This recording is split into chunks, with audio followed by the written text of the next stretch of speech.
Welcome back to another Foxy Games UK news video. Like, subscribe, hit notification, and all that good stuff. All links are available in this video's description. So, in today's video, courtesy of CNBC.com, Sony is set to release a Pro version of the PlayStation 5 and this year, after cutting its outlook according to analysts. This was posted by Arjun Kapal. Sony is likely to release a refreshed version of the PS5 this year, analysts have told CNBC, after the company cut its forecast for sales of its flagship PS5 console. The move would be designed to boost interest in the PlayStation 5 and offer a souped-up piece of hardware ready, I said ready, for release of Grand Theft Auto 6, which is scheduled for release in 2025.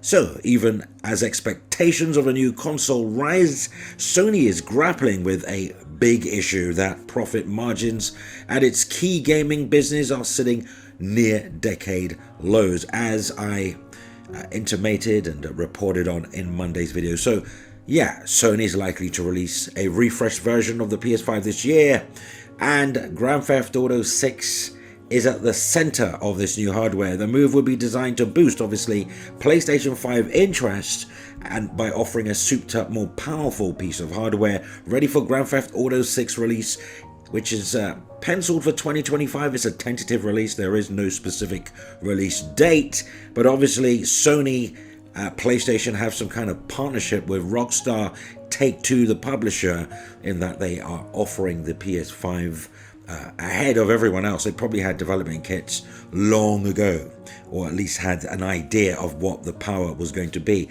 and beavering away on a capable PC to hit that requirement. So Sony was not immediately available for comment when contacted by CNBC, but yeah, PS5 was first released in November 2020. Sony's PlayStation 5 is now more than 3 years old, and according to Sony itself, is at the latter stage of its life cycle, bizarrely. Now, the Japanese gaming giant cut its forecast last week for PS5 sales for the fiscal year ending in March from 25 million units to 21 million units, as I have already reported. An executive said last week during the company's earnings call that Sony is expecting a gradual decline in unit sales from the next fiscal year. Now, when this happened in the past console cycles, gaming firms have looked to bring out a refreshed piece of hardware to, if you like, reinvigorate sales. For example, Sony launched a Pro version of the PS4, which I covered extensively all those years ago, and the previous generation console around 3 years after the PS4 was initially launched.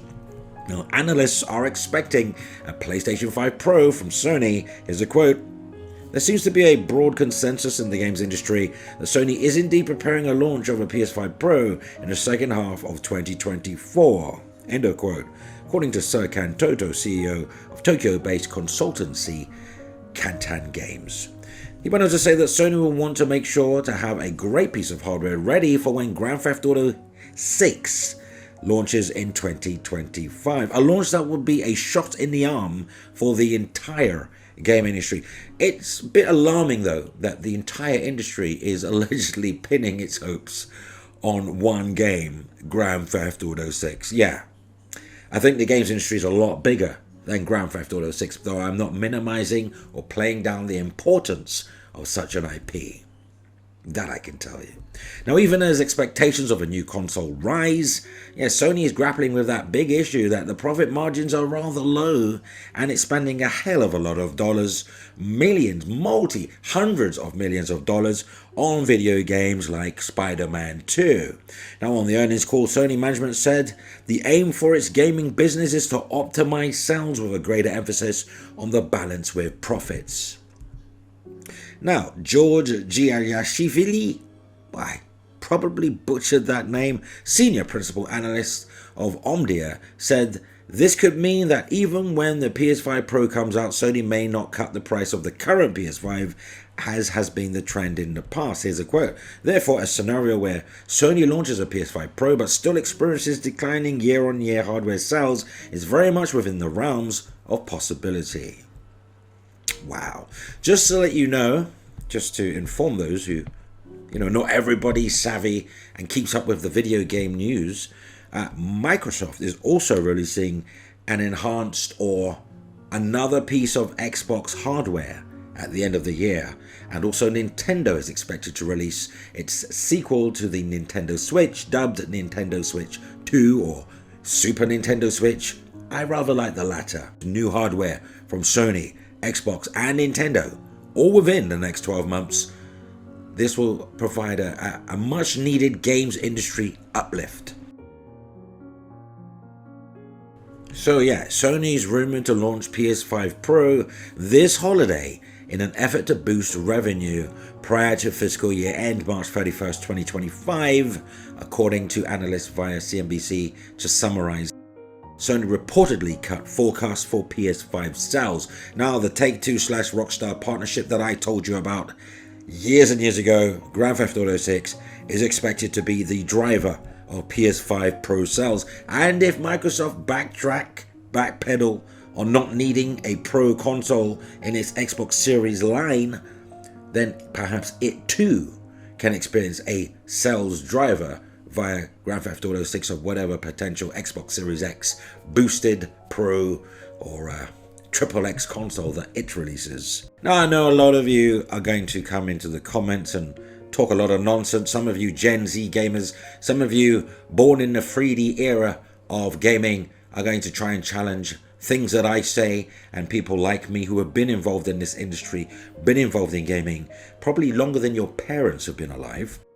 It kind of saddens me that almost every gaming conversation degenerates into confrontation by text, by keyboard warriors, juveniles, either by hijacking posts or some Johnny-come-lately gamer who thinks they're more knowledgeable than people like me who are older than a Fairchild Channel F console. Yeah, you're probably trying to Google that right now. Pesky Gen Z gamers. Tss. I'm just being facetious.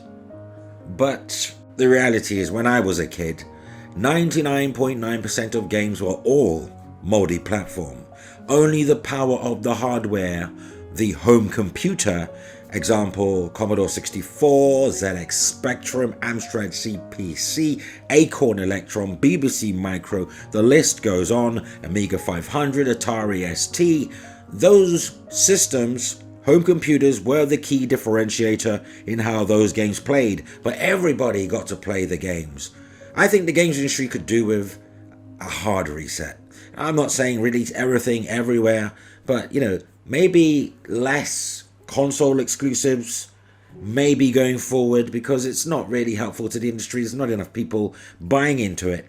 And yeah, it's becoming harder and harder to justify those huge budgets for video games. Yeah, you can make AA games, you can make single A games, indie games, but we're spoilt now. I don't think Sony can backpedal. Sony can't go back. They've been providing these quality high production games for so long. I don't think they can undo that. People won't be happy.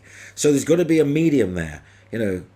Maybe Sony sharing its games day and date with a PC is the answer. Maybe. I'm sure you'll sound off in the comments. Unpopular opinion, maybe. But unless it's an IP like Grand Theft Auto, guaranteed to sell, no way should any publisher be spending $300 million on a single player game. That is just total overkill. You can get like 4 titles, or at least 3, for that value. And I know a lot of it's marketing, but do you really need to spend a hell of a lot of money marketing Spider-Man? Everybody knows Spider-Man. Moving on. This time, courtesy of WindowsCentral.com. Xbox head Phil Spencer says Call of Duty is coming to Game Pass, and Microsoft will continue to support physical discs. All first-party titles are meant to launch in Xbox Game Pass, including Call of Duty, per Microsoft Gaming CEO Phil Spencer. This one was posted by Samuel Tolbert. So here's what you need to know. Quick summary. Microsoft Gaming CEO Phil Spencer spoke to GameFile about a number of topics, including Call of Duty on Game Pass.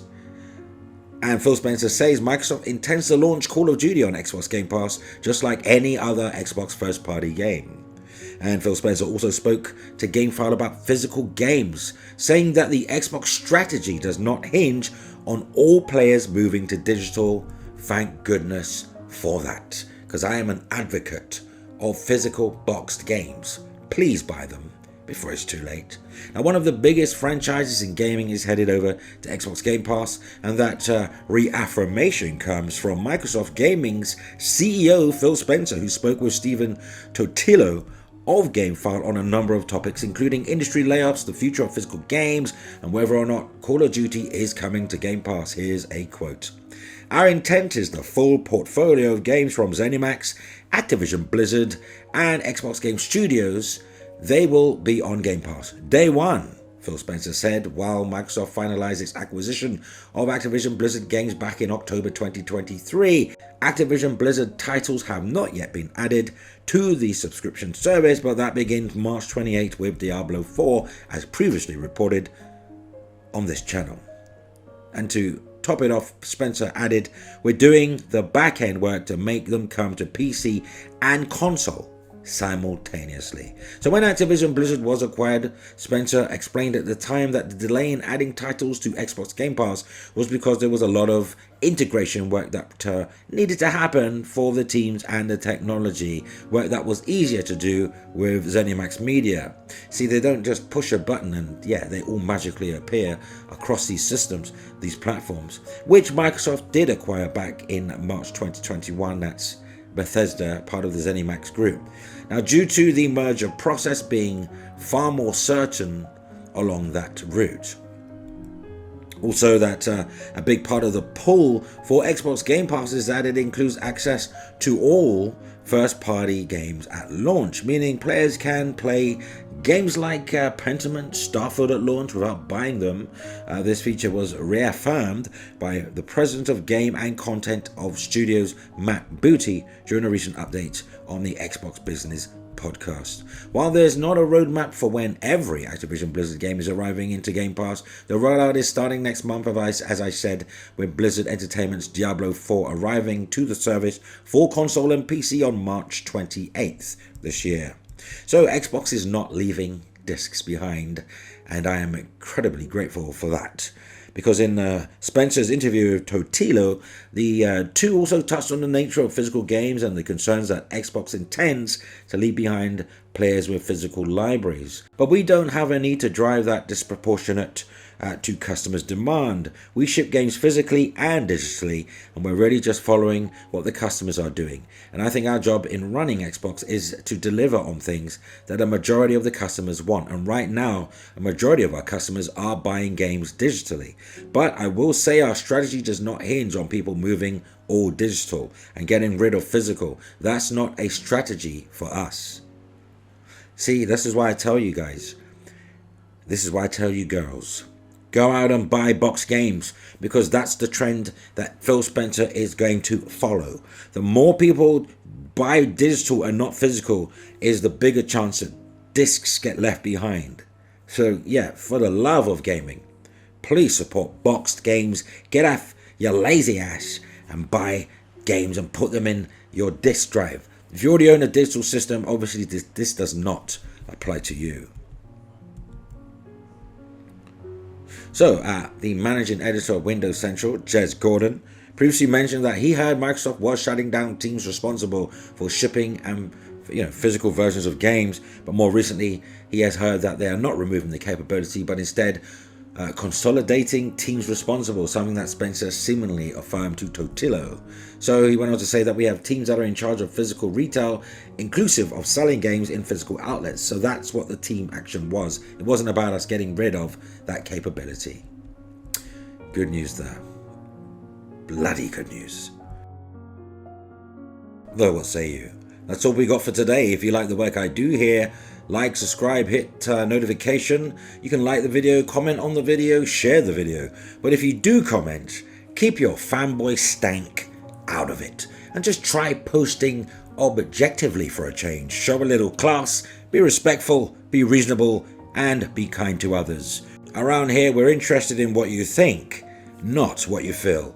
Yeah, you can support what I do here for just $1, £1, or whatever your currency is via Patreon. There's a link on the channel front end and in this video's description, because, well, we're like family now. But until next time, support boxed retail games and always play games, not corporations.